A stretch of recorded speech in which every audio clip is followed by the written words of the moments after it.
नमस्कार, भारत 24 देख रहे हैं आप और आपके साथ मैं हूं सुरभि तिवारी और मैं हूं आपके साथ सचिन दुबे। शुरुआत करेंगे बुलेटिन की बड़ी खबर के साथ। इन दिनों उत्तर भारत कोहरा और शीतलहर की मार झेल रहा है और आने वाले दिनों में कपकपी बढ़ने वाली है। लोग परेशान होने वाले। पश्चिमी विक्षोभ के एक्टिव होने की वजह से कश्मीर और हिमाचल में बर्फबारी हो सकती है, तो जिसकी वजह से अब मैदानी इलाकों में काफी ठंड पड़ने वाली है। और भारतीय मौसम विभाग ने अपने ताजा अपडेट में कहा है कि अगले 5 दिनों के दौरान पंजाब, हरियाणा, चंडीगढ़, उत्तर प्रदेश और बिहार के मैदानी इलाकों में घने से बहुत घना कोहरा देखने को मिलेगा। अगले 4 से 5 दिनों के दौरान हिमाचल प्रदेश, पंजाब, हरियाणा, चंडीगढ़ और उत्तरी राजस्थान में शीतलहर की स्थिति जारी रहने की संभावना है। आपको जानकारी दें कि उससे पहले भी दिल्ली में शीतलहर का अलर्ट अगले 2 दिनों के लिए जारी कर रखा गया था, जो कि अब बढ़ा दिया गया है। और आपको ये जानकारी दें कि लगातार मुश्किलें अब आम जनता की बढ़ रही है, क्योंकि ठंड का कहर अब बरपता हुआ यहाँ पर दिखाई दे रहा है। तस्वीरें हम आपको लगातार दिखा रहे हैं। पिछले कुछ दिनों की अलग अलग जगहों की तस्वीरें हैं, जहाँ पर आप देख सकते हैं किस तरीके से लोग जो हैं वो अपने आप को सुरक्षित रखने के लिए गर्म कपड़ों का सहारा ले रहे हैं, तो कई जगहों पर अलाव का सहारा लिया जा रहा है। खास तौर पर पूरी कोशिश की जा रही है कि इस प्रचंड ठंड से कैसे बचा जाए, इस पर पूरा फोकस है। तो फिलहाल ये बड़ी खबर इस वक्त आपको बता रहे हैं। उत्तर भारत में दरअसल पश्चिमी विक्षोभ के एक्टिव होने से बर्फबारी जैसे आलम इस वक्त नजर आ रहे। कश्मीर और हिमाचल में बर्फबारी हो सकती है। अब मैदानी इलाकों में भी काफी ठंड पड़ने जा रही है। यह अनुमान दरअसल लगाया गया है आईएमडी की तरफ से। और उत्तर भारत में कोहरे को लेकर के अलर्ट पहले से जारी कर दिया गया है। आने वाले दिन अभी और कपाने वाले होंगे।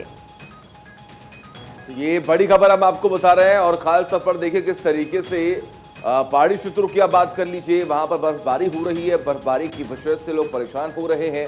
हालांकि तमाम सैलानी वहां पहुंच तो रहे हैं, लेकिन बर्फबारी का मौसम का लुत्फ उठाने के बाद जब वापस वहां से लौट रहे हैं तो कहीं ना कहीं मौसम की मार उन्हें झेलनी पड़ रही है। कई घंटों तक इंतजार करना पड़ रहा है, क्योंकि बर्फबारी की वजह से कई रास्ते जो हैं वो फिलहाल बंद पड़े हैं।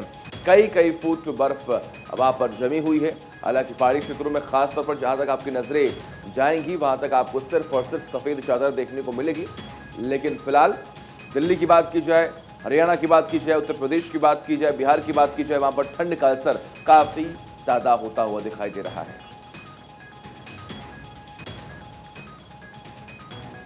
और इस पर ज्यादा जानकारी के साथ आनंद कुमार सिंह संवाददाता दिल्ली से हमारे साथ जुड़े हुए हैं। गौरव हमारे साथ गाजियाबाद से जुड़ेंगे, पीयूष राय लखनऊ से हमारे साथ जुड़ेंगे, थानेश्वर शर्मा चंडीगढ़ से हमारे साथ लाइव। और ऐसे में सबसे पहले आनंद, मैं आपका रुख करना चाहूंगी क्योंकि आप खुद दिल्ली में मौजूद हैं। दिल्ली की तस्वीरें जरा दिखाइएगा और ये भी बताइए कि ठंड का प्रकोप अभी और कितने दिन लोगों को झेलना पड़ेगा।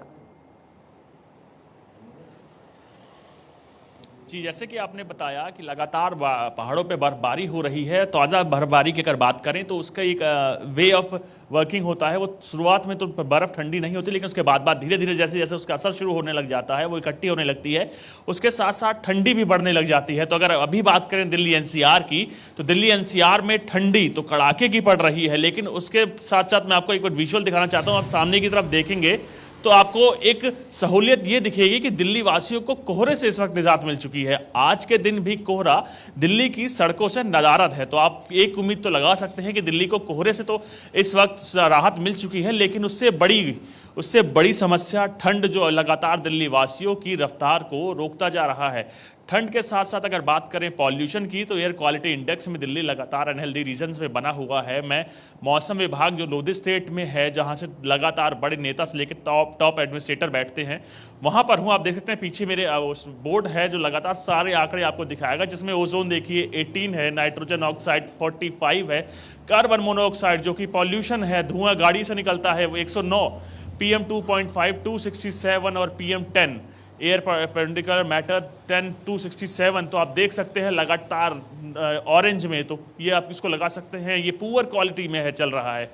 जिसके बाद लगातार कई बार सत्ता विपक्ष बीजेपी और आम आदमी पार्टी एयर क्वालिटी को लेकर एक दूसरे पर वार करते हैं, लेकिन पिछले कई दिनों से आपका चैनल भारत 24 लगातार दिखा रहा है कि दिल्ली की हवा दूषित है। लेकिन तमाम पार्टी अगर बात करें बीजेपी की, आम आदमी पार्टी की, तो उसको लेकर राजनीति तो खूब कर रही हैं। उन्होंने लगातार वादे किए थे दिल्ली में स्वच्छ हवा देंगे, पेरिस की हवा लाएंगे, लेकिन असलियत ये है कि दिल्ली वासियों को इस पुअर क्वालिटी की हवा के साथ ही जीना पड़ रहा है। और बिल्कुल अगर सही बात कह रहे हैं करें आप इसके आनंद, और साथ देखिए इस पर साथ तमाम ग्राफ 3 के प्रत्यारोप प्रति आरोप मुताबिक लगातार लगते ही अभी रहते भी हैं, लेकिन समाधान जो है वो बिल्कुल शून्य दिखाई देता है। आएंगे आपके पास गौरव यादव बने हुए गाजियाबाद से। गौरव, दिल्ली एनसीआर का इलाका गाजियाबाद, वहां पर कैसे माहौल, वहां का मौसम क्या है?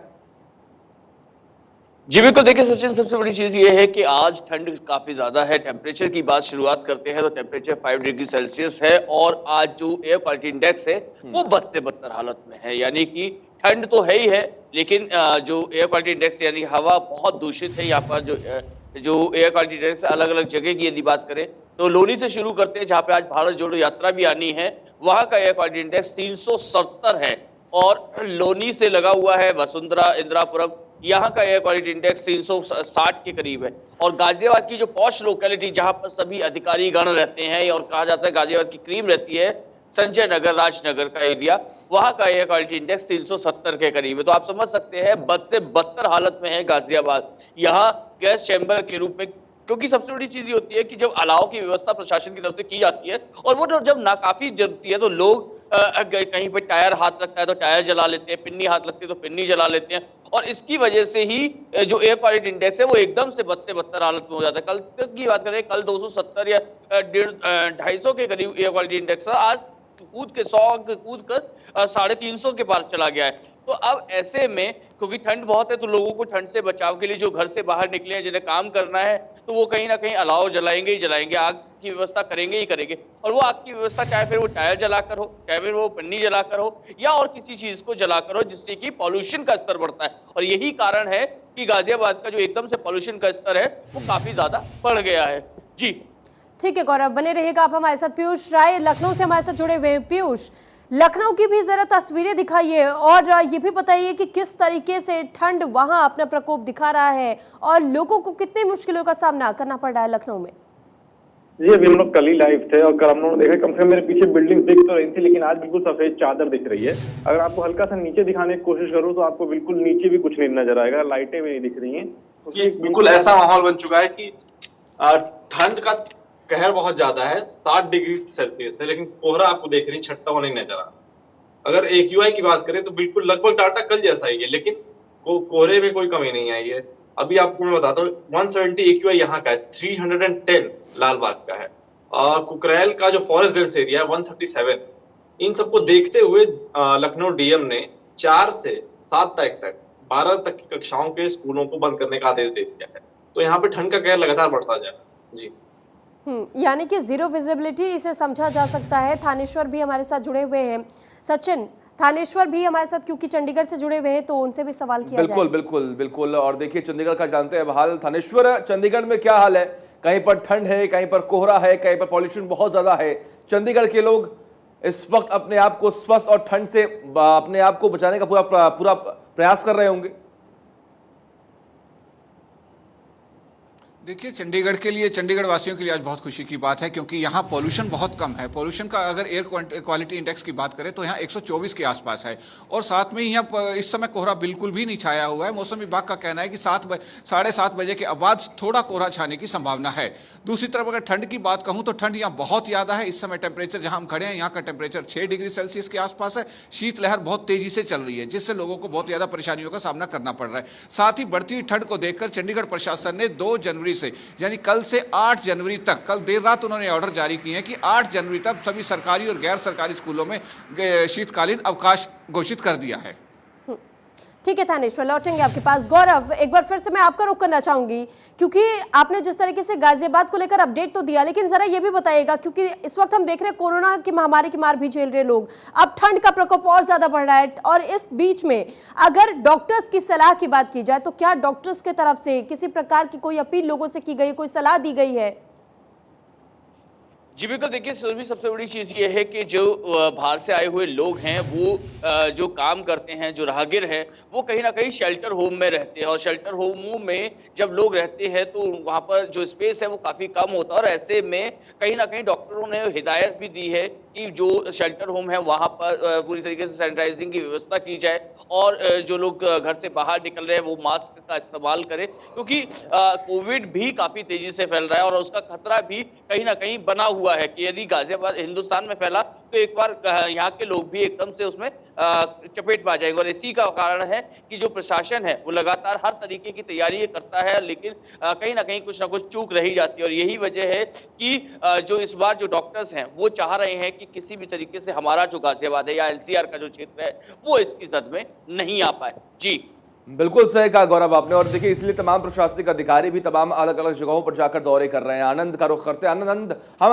हमेशा देखते हैं ठंड के मौसम में खास तौर पर प्रशासनिक अधिकारियों द्वारा सर्वे करने की पूरी कोशिश की जाती है, फ्लैग मार्च निकाला यहाँ पर जाता है, प्रयास होता है कि आखिर हम लोगों से किस तरीके से अपील कर सकें कि आप सभी अपने आप को सुरक्षित महसूस कर सकें।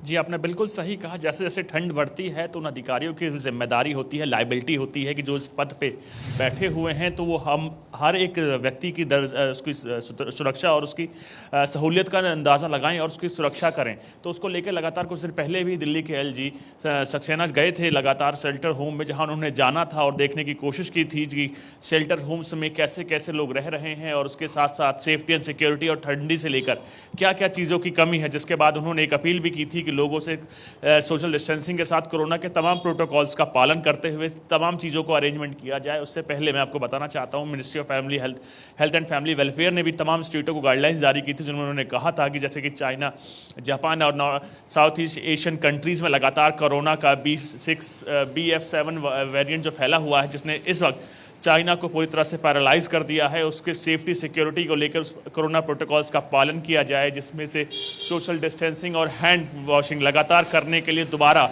लोगों से अपील की गई थी। जिसके बाद तमाम स्टेट्स गवर्नमेंट ने इसको लेकर बड़ी बैठक की थी और धीरे धीरे जैसे जैसे आप देख सकते हैं कोरोना लगातार भारत में कई केसेस बढ़ते जा रहे हैं, जिसके बाद भारत सरकार भी अब धीरे धीरे अलर्ट हो रही है और लगातार लोगों से अपील कर रही है कि आपको कोरोना प्रोटोकॉल्स का पालन करना है। और अगर बात करें सर्दी की, तो सर्दी में उसका वायरस स्प्रेड ज़्यादा होता है, लोग सोशल डिस्टेंसिंग का थोड़ा कम पालन करते हैं। कुछ दिन पहले ही और कल तक हम लगातार दिखा रहे थे कि लोग इस तरह इस पूरी वेरिएंट को लेकर पूरी तरह से अनभिज्ञ हैं और उसको लेकर पालन नहीं कर रहे हैं। जिसके बाद सवाल कुछ लोगों पर भी उठता है कि आपकी भी जिम्मेदारी है। कल दिखा रहे थे कि सीपी हम गए थे, जिस दौरान हमने देखा था लोग ने डिस्टेंसिंग को लेकर तमाम धज्जियां उड़ाए जा रहे थे, प्रोटोकॉल्स बिल्कुल का पालन कोई नहीं कर रहा था, किसी ने मास्क नहीं लगा रखा था और किसी ने सोशल डिस्टेंसिंग का पालन नहीं किया था।